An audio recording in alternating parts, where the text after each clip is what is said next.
tu veux, j'étais dans ma chambre, donc je dormais. Et en gros, je voulais me appeler pour aller aux toilettes. Et du coup, j'essayais de crier et il n'y avait aucun son qui sortait de ma bouche. Et j'essayais de bouger et je n'y arrivais pas. Voilà le premier souvenir. Et le deuxième, donc c'était plus récent. Donc c'était quand ma fille était petite, donc c'est à peu près il y a 5 ans, tu vois. Donc on va dire j'avais 25 ans à peu près. En fait, c'est quelques temps après que ma maman soit décédée. Je sais pas, j'étais mal, tu vois. Ce qui est logique. Et pas pour m'endormir en fait. Un jour, je chantais comme quelque chose d'assez sombre, je sais pas comment l'expliquer, qui essayait un peu de me tirer, tu vois, mais sans le faire évidemment. Mais je sais pas, c'était vraiment flippant, donc voilà. Mais à part ça, je veux dire, il y avait rien de fou, tu vois, mais ça m'a quand même fait peur. Mais je n'ai rien vu, sinon j'ai pas vu de monstre ni quoi que ce soit. Mais on va dire que chanter quelque chose de pas très sympa, quoi, mais voilà, j'ai rien vu de spécial. Et évidemment, je ne pouvais pas bouger. Voilà les deux choses dans lesquelles je me souviens au niveau de ça. Et donc, je parlais de l'expérience de mon chéri parce que lui, il a déjà vécu ça aussi. Alors en fait, il dormait chez sa sœur, une de ses sœurs parce qu'il en a deux. Et en fait, si tu veux, il m'a expliqué en fait qu'il dormait dans une chambre où il y avait une petite fenêtre en hauteur, comme une espèce de trappe, je crois, enfin, je sais plus trop.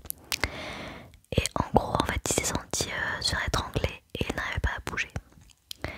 Après, chose qu'il faut savoir, c'est que dans cette maison, je sais qu'ils ont vécu quand même beaucoup de choses paranormales dans cette maison. Par exemple, une des filles de sa sœur, en fait, il y avait l'enceinte qui tombait, il y avait des bruits de pas en haut alors qu'il n'y avait personne. Je crois qu'il y avait d'autres choses, mais là je me rappelle pas. Donc voilà, c'était pour te dire que voilà, c'était pas non plus une maison, on va dire très calme. Voilà.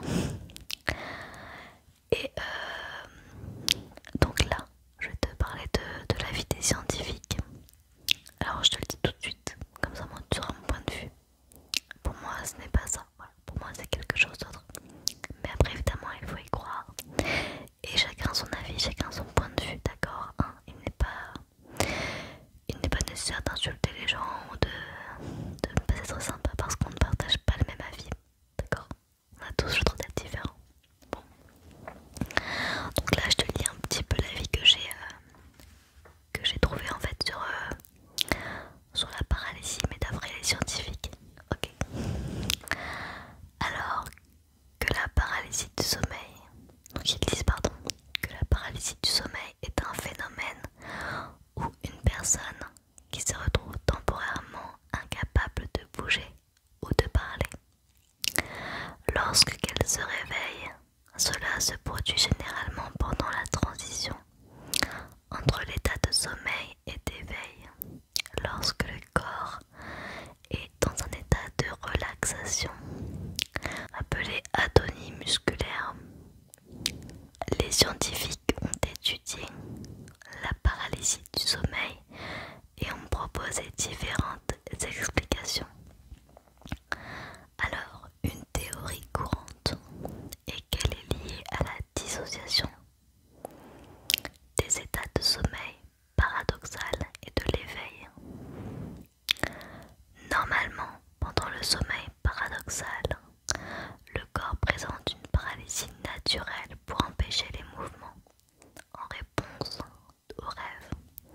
Cependant, lorsqu'il y a une interruption de cette paralysie pendant la transition du sommeil au réveil, la paralysie peut se produire.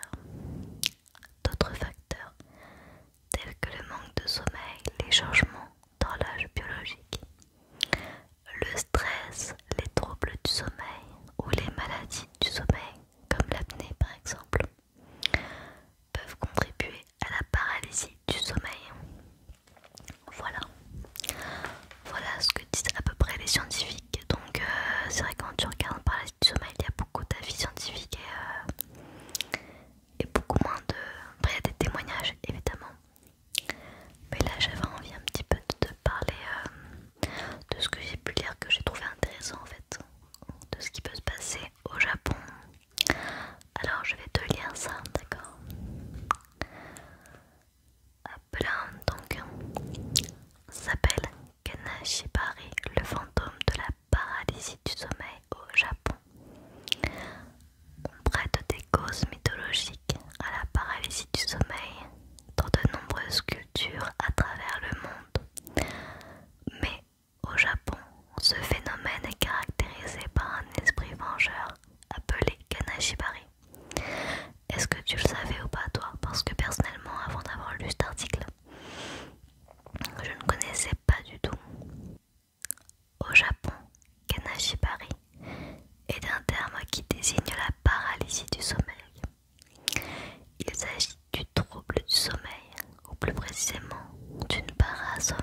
qui s'accompagne en général d'une grande panique, d'une impression de mort imminente, ainsi que de rêves de différentes hallucinations qui peuvent être auditives, visuelles, etc.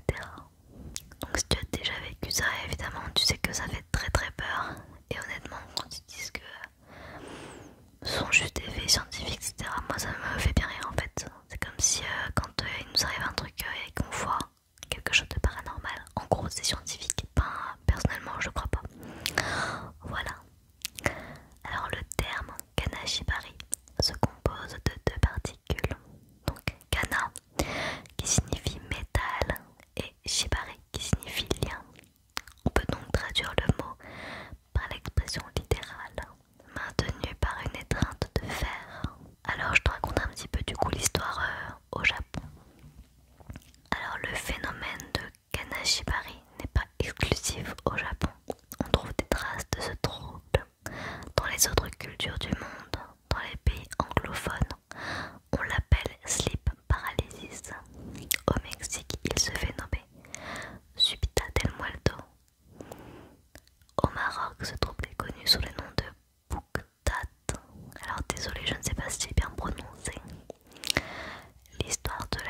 Kanashibari a petit à petit pris de l'ampleur au Japon, à tel point que le mythe s'est progressivement personnifié.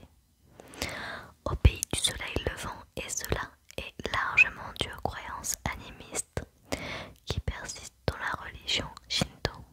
On a tendance à considérer que derrière toute chose se cache un esprit. Généralement, on appelle tous les événements que l'on ne peut pas expliquer rationnellement des yokai. Kanashibari ne fait pas exception à la règle et l'on attribue ainsi des causes mythologiques à la paralysie du sommeil pour de nombreux japonais.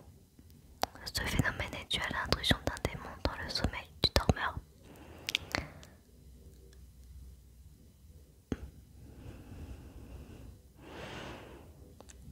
Alors je trouve ça super intéressant et en même temps un petit peu flippant. J'espère que tu arriveras quand même à dormir avec cette vidéo, sinon essaye juste d'écouter le chuchotement que je fais pour t'endormir, d'accord? Bon, en tout cas, désolé, il y a de l'orage, j'espère que ça ne va pas te gêner. Alors je continue avec ce récit. En Occident, les victimes de paralysie du sommeil ont affaire à un certain Shadow Man. Oui, ça je connaissais. Il s'agit d'une forme noire humanoïde, parfois dotée d'un chapeau, une présence masculine malfaisante qui vient terroriser le dormeur. Je crois qu'on l'appelle aussi l'homme au chapeau, attendez. Le Hatman, voilà. Mais bon, ça veut dire pareil en français de toute façon. Mais au Japon, on fait très peu état de cet homme. On fait de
les yeux ouverts, je vois l'environnement qu'il y a autour de moi, la chambre dans laquelle je dors. Je sens les choses mais je ne peux pas bouger. Je suis comme plaquée. C'est comme si je me réveillais et que j'étais paralysée. Je ne peux pas parler ni crier. Parfois j'essaie de crier mais aucun son ne sort. Des personnes qui ont dormi avec moi m'ont dit qu'elles entendaient un peu des à l'intérieur de moi. Au début, quand j'étais plus jeune, ça me faisait un peu paniquer car je pensais que c'était un peu paranormal. Mais en recherchant sur internet, j'ai vu que c'était quelque chose qui existait. Que voyez-vous dans ces mondes-là? Donc là, c'est la personne qui lui pose la question. Je vois des choses pas réelles, souvent angoissantes, de l'ordre des cauchemars. C'est vraiment désagréable. Par exemple, des personnes s'introduisent dans ma chambre ou ma lumière qui s'allume et qui s'éteint. Ça me fait flipper, heureusement que c'est le jour. Et ma porte qui s'ouvre et qui se ferme. Waouh, d'accord, sympa. Quand je dormais avec mon ex, je le voyais faire le tour de mon lit, comme s'il était somnambule. Je sais pas pourquoi je fais ça moi. Je voulais lui parler mais je n'y arrivais pas. Je n'arrivais pas à bouger. Puis je me réveillais et je lui demandais qu'est-ce qui t'a pris de faire ça. Mais en fait, il n'avait rien fait de tout et pourtant il semblait tellement réel. Ah ouais, c'est tellement flippant en vrai. Je n'aimerais pas que ça m'arrive. Faites-vous du somnambulisme? Ça pourrait être un sujet tellement intéressant, somnambulisme. Et aussi la sortie de corps. Ouais, deux sujets qui m'intéressent. Vous me direz en commentaire si c'est des sujets qui vous intéressent. Mais je pense que je vais en faire une vidéo de ces deux sujets. Alors elle répond non. En revanche, quand j'étais plus jeune, je parlais beaucoup la nuit et apparemment je dormais les yeux ouverts. Ah, c'est bizarre. Avez-vous des trucs pour sortir d'un épisode de paralysie? Alors j'ai lu des conseils pour essayer de sortir de ça, de bouger les pieds notamment, mais je n'y arrive pas. J'ai l'impression de ne pas contrôler, de ne pas réussir à rationaliser. J'essaie parfois de me dire que ce n'est pas un rêve, mais je n'arrive pas vraiment à savoir si ça fonctionne. Ou c'est le fait que j'attende que ça passe et qui me fait que je me réveille. Quand surviennent ces épisodes, j'ai plutôt l'impression que ça arrive la fin de la nuit parce qu'après je me réveille et il fait jour. Mais ça me le fait de moins en moins, une fois tous les 2 mois. Il y a quelques années c'était beaucoup plus fréquent, plutôt une fois par semaine, pas du tout. La pauvre, est-ce que ça vous arrive aussi régulièrement? Comment expliquez-vous que vous en faites moins aujourd'hui? Je ne sais pas trop. J'avais remarqué que ça me le faisait quand j'étais couchée sur le dos, donc j'essaie de ne pas dormir sur le dos, c'est peut-être ça. Ah, en fait non, c'est que je suis en train de penser à ce que m'a dit quelqu'un en fait à propos de ça. D'ailleurs j'essaierai de lui demander si elle peut me faire partager son histoire parce qu'honnêtement ce qu'elle a vécu, elle me l'a raconté, c'est tellement flippant. Donc je lui demanderai si elle accepte. Alors j'en étais à... Oh mince.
réveille d'une nuit très longue et qu'on est un peu dans le brouillard. Ça me fait ça pendant quelques heures.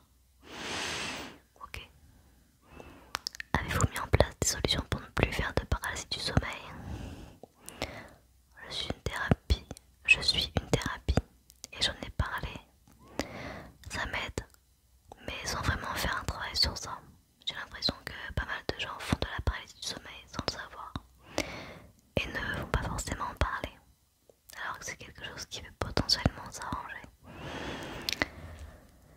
Et ben dis donc. Bon voilà un des exemples, évidemment il y a eu des exemples très très flippants que j'ai déjà écoutés. Par exemple, je vais te conseiller la chaîne de Cam Makeup, elle fait des traits d'horreur si tu aimes ça. Voilà.